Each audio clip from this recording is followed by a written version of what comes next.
Ito ang 5 rason bakit maganda magtrabaho dito sa South Korea.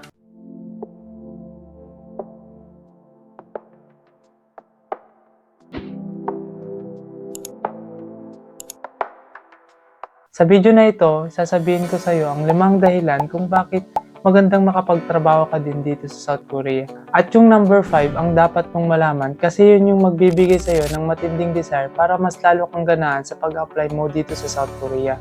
At meron pa akong bonus tip para sa iyo na makakatulong sa iyong pagsisimula. Kaya siguraduhin mong panoorin ito hanggang dulo. So without any further ado, number 1, yearly increase ng sahod. Unang-una, ang sahod sa South Korea ay mataas na kumpara sa ibang bansa. Ang minimum wage pa lang ay halos umaabot na sa 85,000 kada buwan ngayong taon na ito. Depende sa palitan. At kung masipag ka at kayang mag-overtime ng marami, pwede pang umabot sa halos 100,000 o higit pa. Malaki na ito lalo na kung may pamilya kang sinusuportahan sa Pilipinas. Karaniwan, yan naman talagang pangunahing dahilan bakit napipilitan tayong mag-abroad. Gusto talaga natin yung malaking sahod. Number 2, maraming job opportunities. Ang South Korea ay kilala sa kanilang Employment Permit System o EPS na nagbibigay ng maraming oportunidad para sa mga foreign workers. Kung factory worker, farmer o construction worker ka, maraming trabaho na pwede para sa iyo dito. Ang maganda dito, hindi mo kailangan ng college diploma. Ang kailangan lang ay fit to work ka at may pasa mo yung EPS TOEIC exam dyan sa Pilipinas. At kung halimbawa, pagdating mo dito sa Korea ay hindi mo nagustuhan yung work mo o mabigat para sa iyo o hindi mo kaya, pwede kang magpa-release at humanap ng ibang trabaho sa tulong ng labor office dito sa Korea. Pero disclaimer lang, kadalasan yung madaling mapayagan magpa-release ay yung mga nasa malalaking company. At kung mapunta ka naman sa isang family business na 3 o 2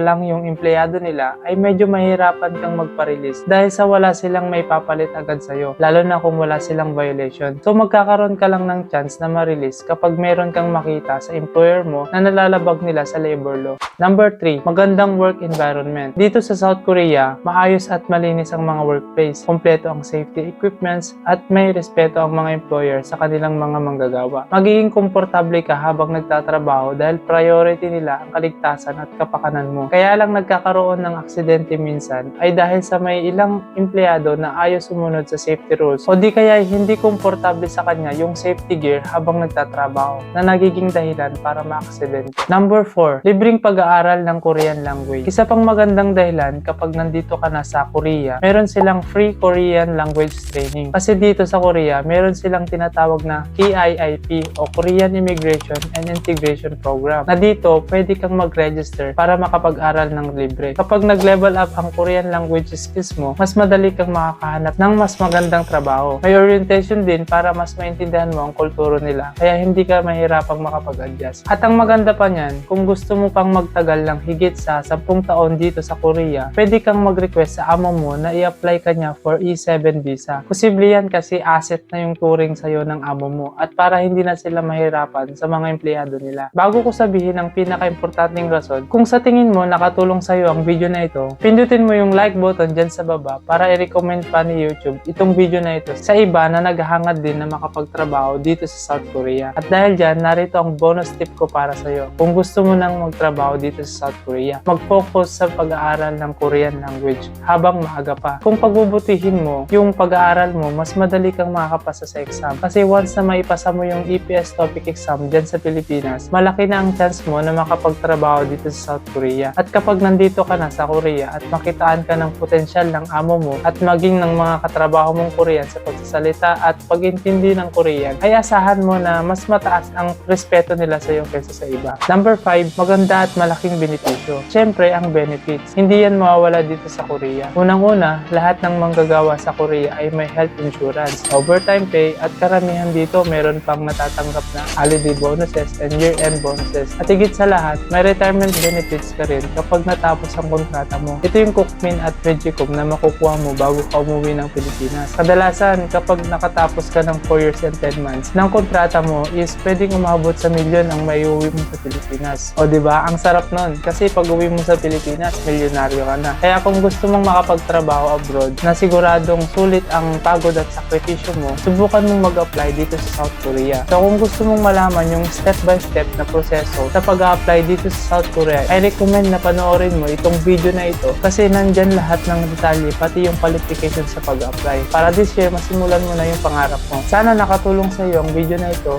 So, see you sa next video and thank you for watching.